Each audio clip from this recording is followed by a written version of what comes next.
जब धर्म की मर्यादा टूटती है और अधर्म अपनी सीमाएं लांघता है, तब एक ऋषि का श्राप बदल सकता है संपूर्ण सृष्टि का प्रवाह।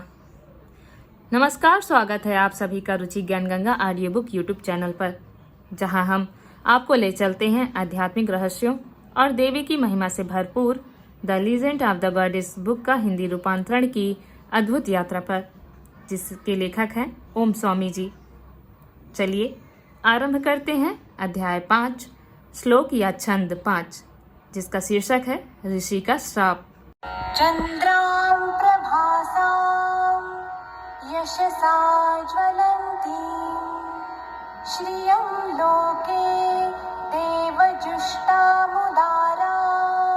तां पद्मिनीमिं शरणमहं प्रपद्ये अलक्ष्मीर्मे नश्यतां त्वां वृणे।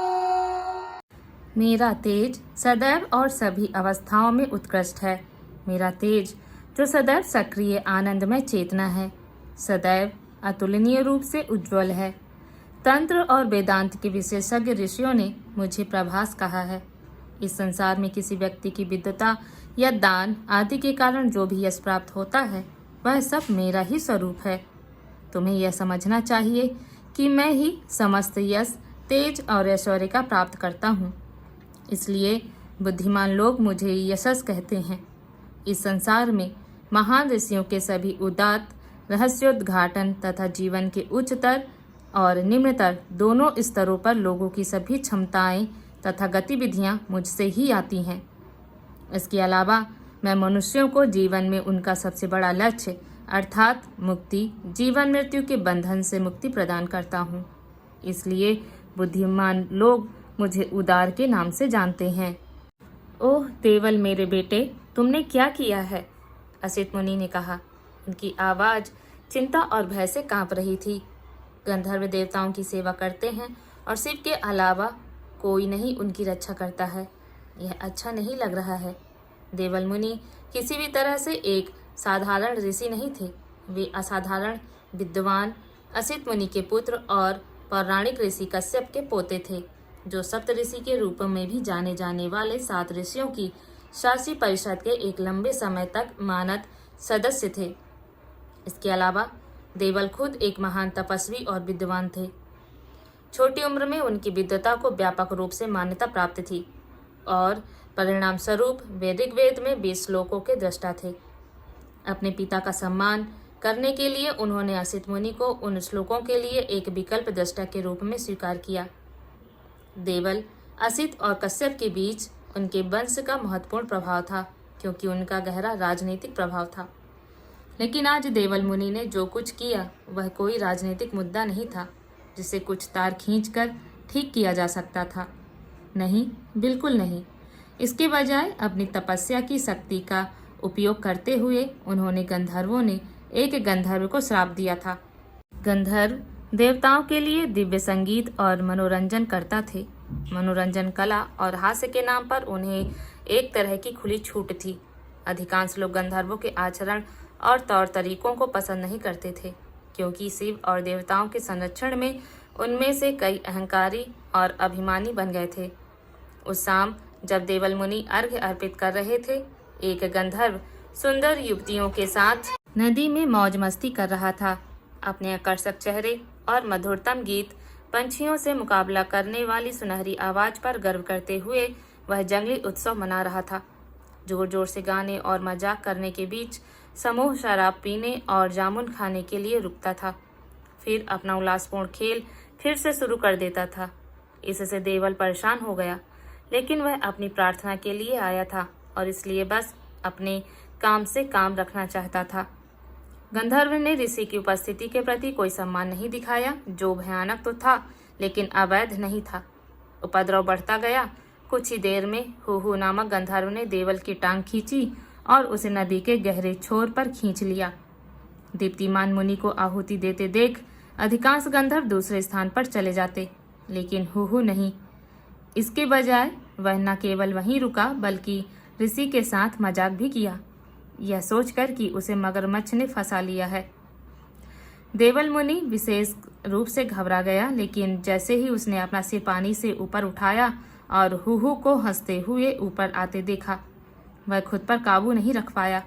देवल ने नदी में अपना हाथ डुबोया और एक हथेली पानी इकट्ठा करते हुए कहा, चले जाओ, नीच बदमाश मगरमच्छ के रूप में जन्म लो। और उसने गंधर्व पर पानी फेंका। दिव्य स्त्रियां तुरंत गायब हो गईं। क्रोधित ऋषि नदी से बाहर चले गए। हुहू उनके पीछे थी। कृपया मुझे माफ करें, हुहू ने उसके पैर पकड़ते हुए कहा। मैंने अज्ञानता में बहुत बड़ी भूल की। अज्ञानता? देवल ने गरजते हुए कहा। अहंकार, यह तुम्हारा अहंकार था। अब तुम मगरमच्छ की तरह जो चाहो गाओ। जब हुहू ने बार बार दया की भीख मांगी तो देवल ने आखिरकार उसे नरमी दिखाई और कहा कि लंबे समय के बाद उसे भगवान विष्णु द्वारा मुक्ति मिलेगी। हालांकि तब तक वह मगरमच्छ की जन्मजात प्रवृत्तियों के साथ जीवन जिएगा। हुहू ने पूछा कि क्या शिव उसके उद्धार में तेजी ला सकते हैं, जिससे जवाब में देवल ने उसे याद दिलाया कि शिव कभी भी गंधर्व का वध नहीं करेंगे। गंधर्वों के पूरे कबीलों ने शिव के प्रति अपनी निष्ठा की प्रतिज्ञा की थी और वे उनके संरक्षण में थे। इसलिए चाहे कोई भी कारण हो, शिव मगरमच्छ को मारकर हुहू की मदद नहीं करेंगे। अपने भाग्य को स्वीकार करते हुए हुहू ने ऋषि के सामने दंडवत किया।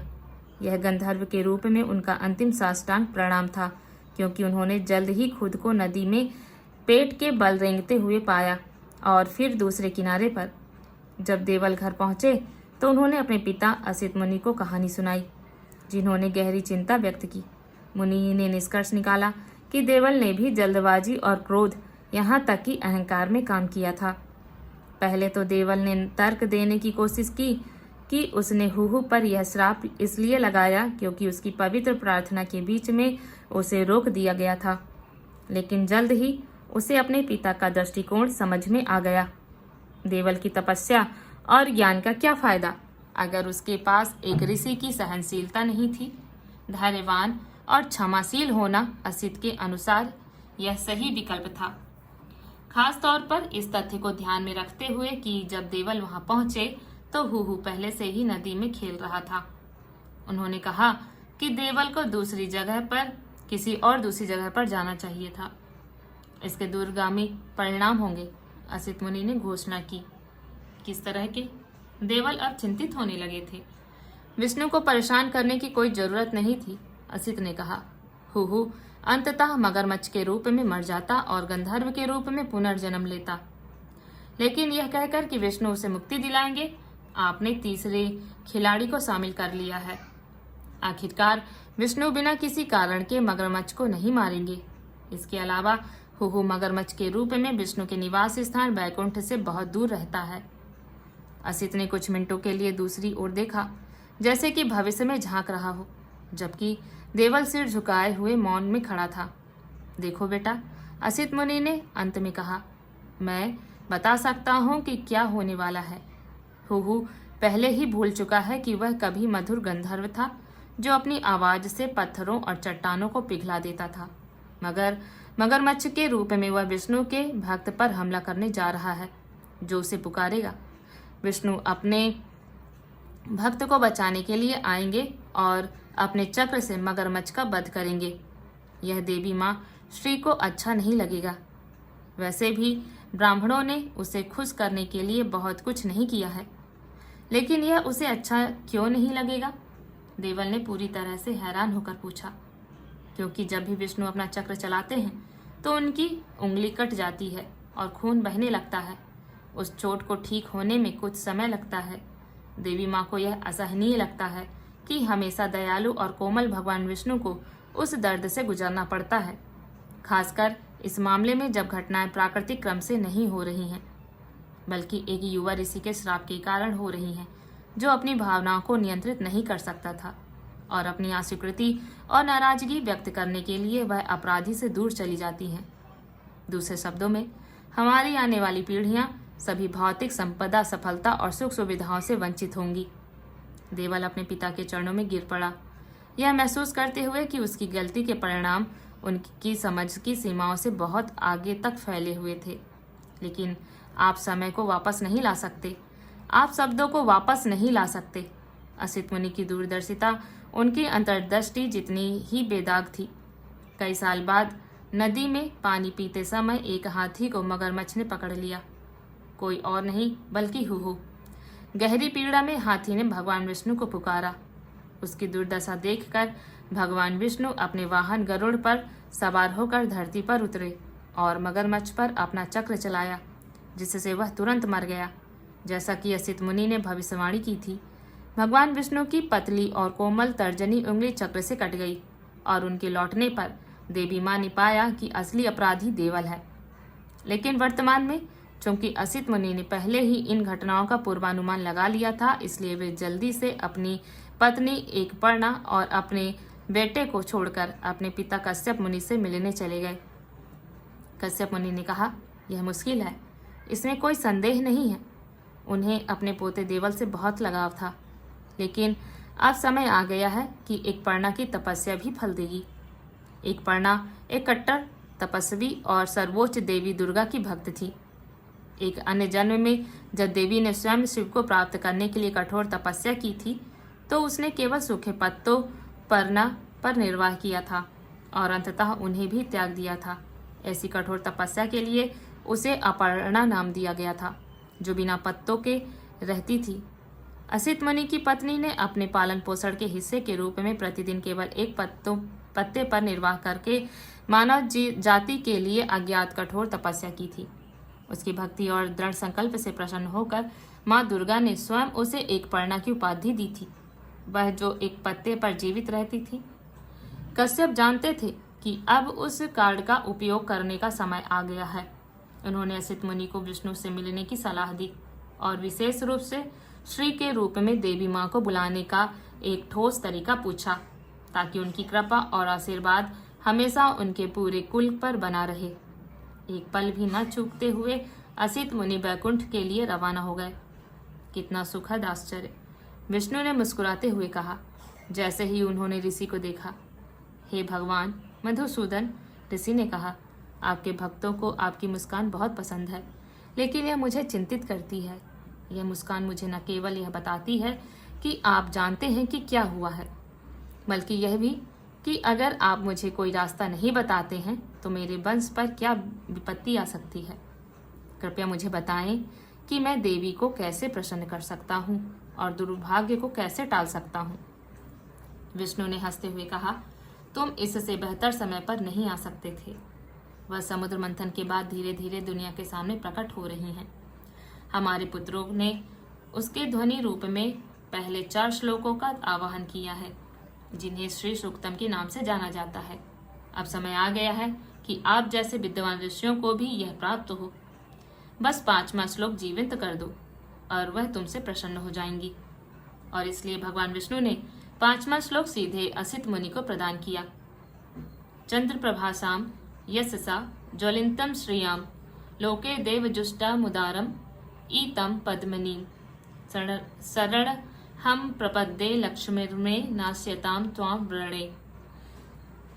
असित मुनि ने इस श्लोक और इस श्लोक में निहित 8 मंत्रों का एकाग्रचित और अविचल भक्ति के साथ आवाहन किया। देवी से प्रार्थना की कि वे उन्हें किसी भी तरह के दुर्भाग्य से बचाएं। कर्म बिना परिणाम के नहीं हो सकते। हे ऋषि, माँ देवी बोली जब वे प्रकट हुई, लेकिन मैं तुमसे प्रसन्न हूँ और इसलिए तुम्हारा गोत्र वंश जो तुम्हारे पिता द्वारा शुरू किया गया था, युगों और उससे भी आगे तक जीवित रहेगा। हालांकि यह विविधतापूर्ण भी होगा और अब केवल ब्राह्मणों तक सीमित नहीं रहेगा। यह एक आशीर्वाद होगा। और इस तरह कश्यप के वंशज पूरे भारत में फैल गए और प्रशासन, शासन, रक्षा और बाद में कृषि और मत्स्य पालन में महत्वपूर्ण पदों पर आसीन हुए। उनकी साधना और विद्वता का ऐसा प्रभाव था कि असंख्य ऋषियों में से असित और देवल दोनों का न केवल भगवत गीता में उल्लेख मिलता है, बल्कि उस श्लोक में व्यास का भी उल्लेख है। अर्जुन कृष्ण से कहते हैं, आहुस्त्वामृषयः सर्वे देवर्षि नारदस्तथा असितो देवलो व्यासः स्वयं चैव ब्रवीषि में। भगवत गीता 10 का 13वां। हे कृष्ण, हर कोई कहता है कि आप भगवान हैं। निश्चित रूप से वेद व्यास स्वयं ऐसा कहते हैं, साथ ही असित ऋषि और देवल ऋषि भी। उन सभी ने घोषणा की है कि आप भगवान हैं। असित मुनि के वंशज विष्णु और उनकी पत्नी के कट्टर उपासक बने रहे।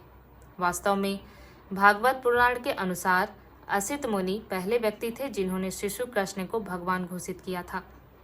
ऋग्वेद में लगभग 20 सूक्त हैं, जहाँ देवल ऋषि दृष्टा हैं और असित मुनि उन श्लोकों के स्थानापन्न ऋषि हैं। उपर्युक्त प्रमुख घटना के बाद देवल उन श्लोकों के दृष्टा के रूप में स्वीकार नहीं होना चाहते थे। इसके बजाय वे चाहते थे कि उन 20 श्लोकों का श्रेय केवल उनके पिता को दिया जाए, लेकिन उनके दादा के कहने पर और नारद के कुछ चतुर काम से देवल और असित दोनों को उन श्लोकों के दृष्टा के रूप में मान्यता मिली। अभी के लिए कथा को आगे बढ़ना था। 16 श्लोकों में से अब तक केवल 5 का ही आह्वान किया गया। छठे श्लोक को किसी ऋषि द्वारा नहीं बल्कि किसी ऐसे व्यक्ति द्वारा जीवंत किया जाना था जिसका स्वयं सृष्टि में कोई स्थान हो। हमारे जीवन में सड़पू है जो व्यक्ति की आध्यात्मिक प्रगति के लिए 6 दुर्जय शत्रु हैं। वे सभी तब मजबूत हो जाते हैं जब शक्ति भाग्य या भौतिक लाभ के रूप में धन किसी अयोग्य प्राप्तकर्ता के हाथों में चला जाता है। वे क्रमशः काम, क्रोध, लोभ, मोह, मद और मास्तर से हैं। वासना, क्रोध, लोभ, आसक्ति, मिथ्या अभिमान और ईर्ष्या। श्री सूक्त के 6ठे श्लोक को साधक को इस तरह से धन लाना चाहिए जिससे सहानुभूति, परोपकार, अच्छाई और करुणा की भावनाएं उत्पन्न हो, और इसलिए विष्णु जानते थे कि उन्हें इसमें शामिल होना होगा। इतना ही नहीं, उन्हें इस काम को करने के लिए किसी बहुत महत्वपूर्ण व्यक्ति की आवश्यकता होगी। सबसे बढ़कर वह जानता था कि उसे अपने अनूठे तरीके से सही परिस्थितियों को प्रकट करने की आवश्यकता होगी। दूसरे शब्दों में विष्णु लीला। अगर आपको यह श्रवण अनुभव अच्छा लगा हो तो कृपया लाइक करें, अपने प्रियजनों के साथ साझा करें, चैनल को सब्सक्राइब करें और नीचे कमेंट करके अपने विचार जरूर साझा करें। आपके सहयोग से ही रुचि ज्ञान गंगा और आगे बढ़ेगा, जहाँ हर कथा में छुपा है आत्मज्ञान का अमृत।